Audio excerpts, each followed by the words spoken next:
What it is, what it do, cyber world. It is your girl, the one and only, Ash Brown, and this is the Ash Said It Show.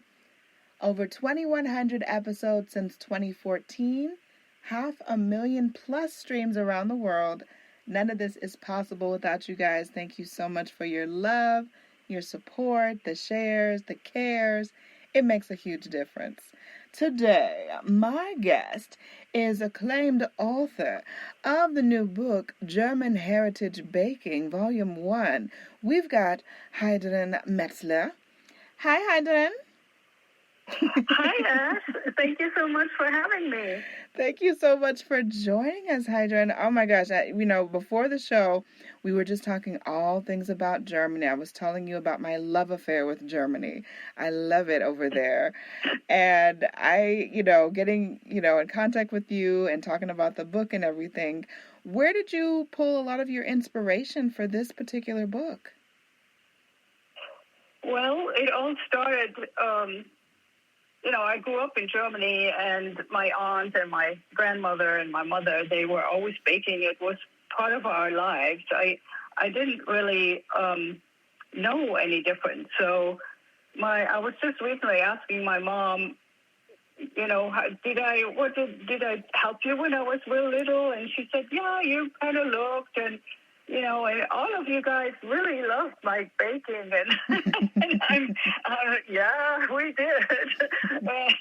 So then when I got older, what I remember, I would often get sent out, to the cherry tree or the plum tree, whatever was fruit was being ready to be picked, and I was sort of a tomboy, so I loved climbing the trees. So I take my bucket and climb up the tree and, get a whole bucket full of Zwetschgen, they call them, or in the States, I think they're known as Italian plums or sugar plums. Yes. They're egg-shaped, and they're smaller, and their flesh is a particular consistency and sweetness, and they're not mushy. They don't ever go mushy, and they work really well for baking cakes. And so anyway, we got cherries, and we had red currants, we had raspberries, and then up the road, you just walk like a couple of blocks, and then there's fields, and you get to pick what you want, pick your own strawberries. So, yeah, it was always something there. My aunt would call sometimes and say, hey, let's go. The blueberries are ripe in the forest. It's sort of like Maine, how you can go in the Maine woods and pick your wild blueberries. They're really small, but they have incredible flavor. So we do that. We're all spread out and pick, and then go home and put it all together and have mounds of blueberries and figure out what are we going to bake. And one time my aunt, I didn't think it would taste as good as it did, but it was really delicious. She used quark, which is the German fresh cheese, sort of like mascarpone, ricotta, creme fraiche type, not as fat as the creme fraiche. And you can easily make it yourself at home. And so anyway, she would have quark, and then whip up some whipped cream, pull it under, and then pull the fresh blueberries under. And it was so good. It was so simple and so good, It's just nothing beats when you directly pick it out of your garden or get it from the woods or somewhere, And so then my grandmother, when she lived in this older place, she didn't have a phone. And so I could never figure out, okay, what is she cooking? Because I would always try to figure out who's baking what, who's cooking what.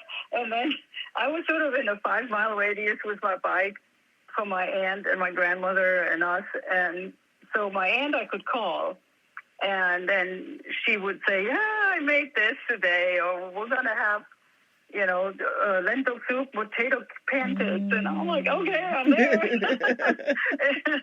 And then later on, my grandma, when she got older, she moved, and And she did have a phone, and I'd call up and I said, okay, did you bake anything?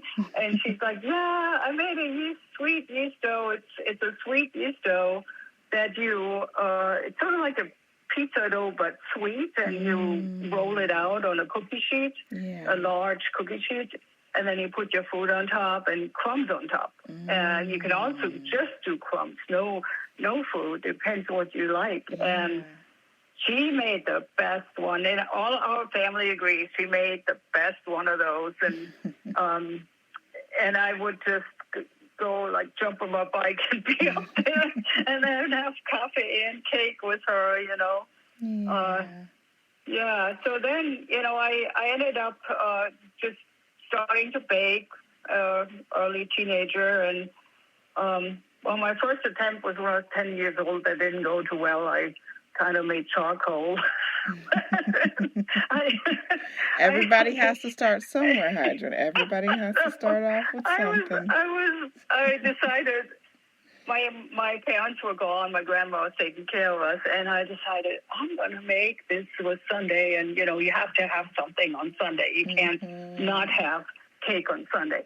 And so I decided to go downstairs and pull out my mom's book, and she had this handwritten book, and looked for what's called a bottom, which is basically a crust that you can put any type of fruit on that you choose, or you can mix fruit and then you put a glaze on it. And it's very simple, but very refreshing and good.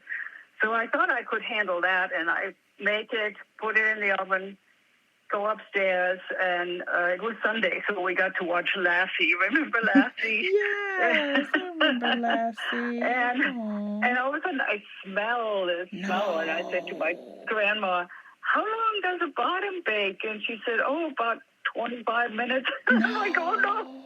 So I just had it in my mind, a cake takes about an hour, you know. Oh no. And so I run downstairs, and the whole oven, all the smoke is billowing out into the kitchen.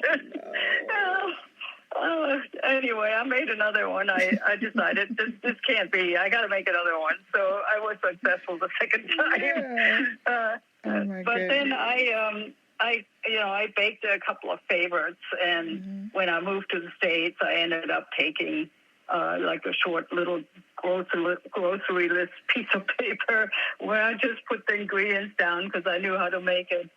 And then every time I went home, I ended up, you know, begging, what are you doing now, Aunt Ketty? What are you doing, Mom? You know, and got more recipes. So, and then I started working on my own recipes, and maybe I could, you know, something I didn't like this one should be a little moister, this one should have this taste or whatever. So I tinker with it till I get it the way I like it. And then my kids grew up that way. And then Jared went off to college, and my older son, he likes sweets too, but not as much as the little one. Right. And once he got to buy his own house, he called me up and he said, I have to get you to finish this book. He knew I was dabbling. and it was just the directions of it. I realized that not a lot of bakers in the United States, unless, you know, they have been baking all their lives and they got it passed down from their families.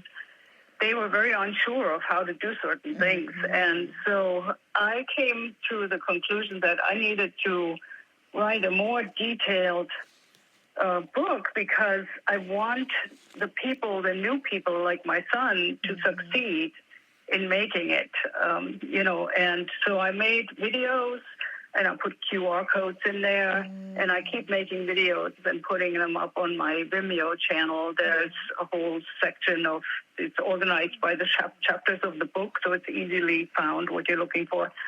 And he said, basically, you need to finish it because I can't find anything that tastes as good as what I grew up with, and I got to bake it myself. And I was so surprised because, you know, you don't think of boys baking. They never pay attention when you cook, you know.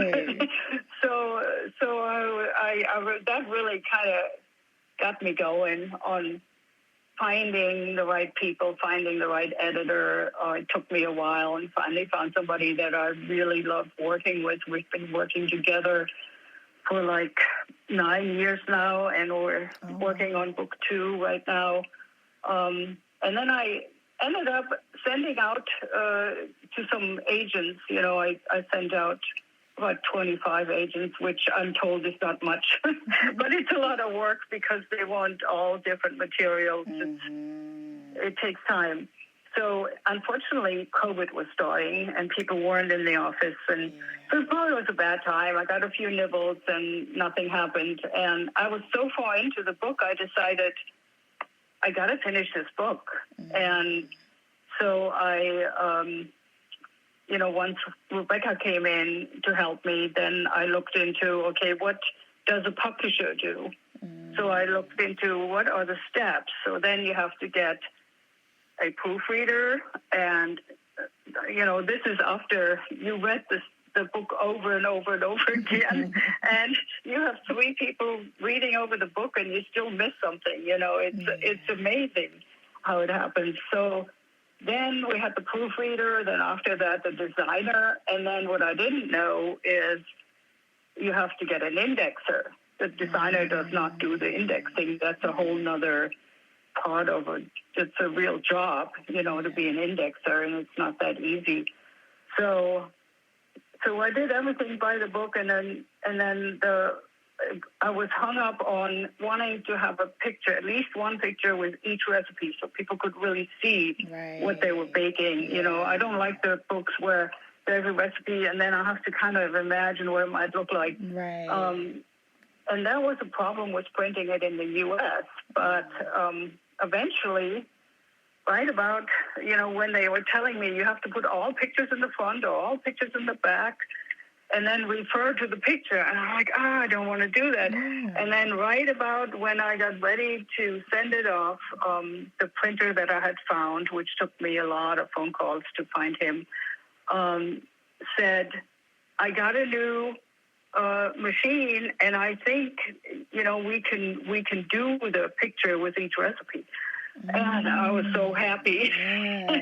So I was really pleased the way it looks, and all the photos came out. I took all the photos except for like 3 or 4 photos that my son and my nephew took. I've been doing a lot of Photoshop since 30 years and been a hobby photographer. And so a lot of things I could do myself. I didn't have that expense, at least, to get a photographer, Yeah. Now, for the home baker who wants to try out a new, their first German recipe, and they get the book, what would you say is one single, simple technique that the book will help them with?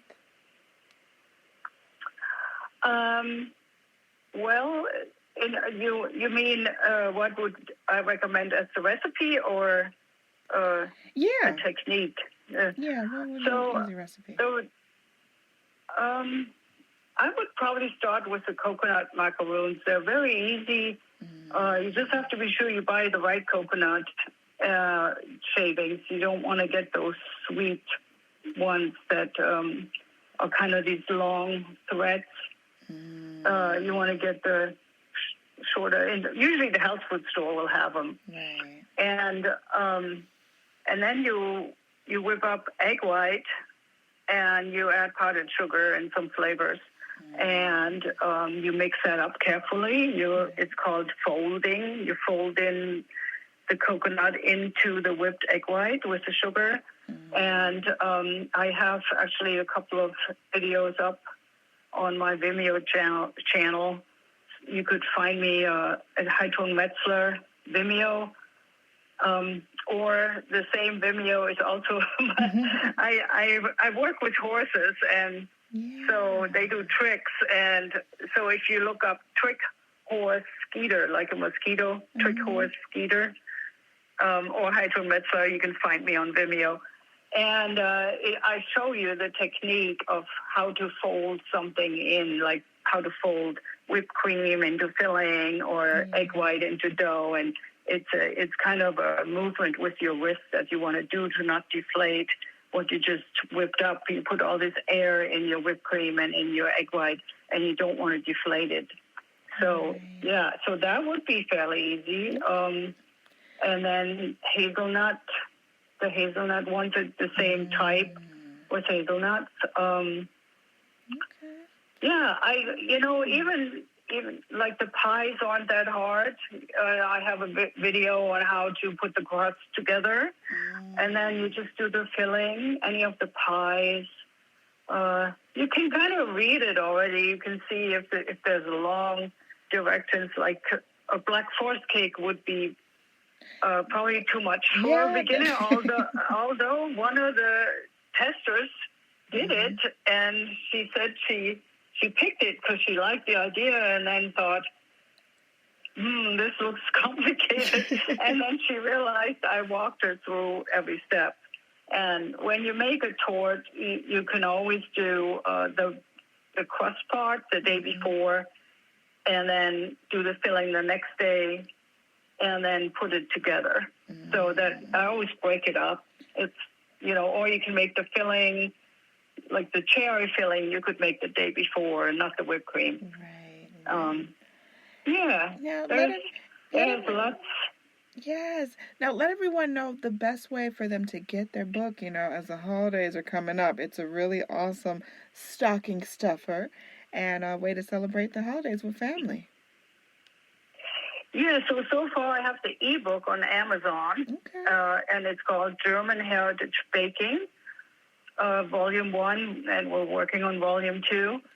And on my website, it's my name, Heidrun Metzler, Heidrun, and then Metzler.com.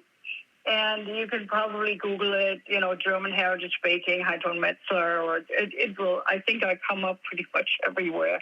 So you can find me. And from there, you have choices of where to buy the ebook, where to buy the soft cover. Right now is being sold by my printer distributor, so the orders go directly to them.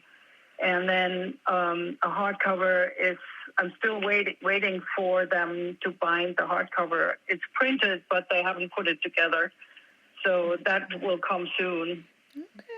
Well, we look forward to many more updates in the new year, Heidrun. You have to come back because I definitely want to hear about what's in Volume 2. You've got a lot of things to share with us into the new year. So much success to you and your team. Again, thank you so much for coming through. We so appreciate you. And I really appreciate you asking me to be on your show. No problem. It was really nice to talk to you. Very nice. Absolutely. Likewise. And I thank each and every one of you guys for all of your support. Thank you so much for the downloads, the shares, the cares. It makes a huge difference. Keep in mind, anyone to tell you that you can't do what you want to do, you look them square in the face, you tell them, don't believe me. Just watch. Watch what I do. Watch me make it happen. Watch me make history. That's what we're doing this for, the history books. Social media is nice, but real life is so much better. Until next time.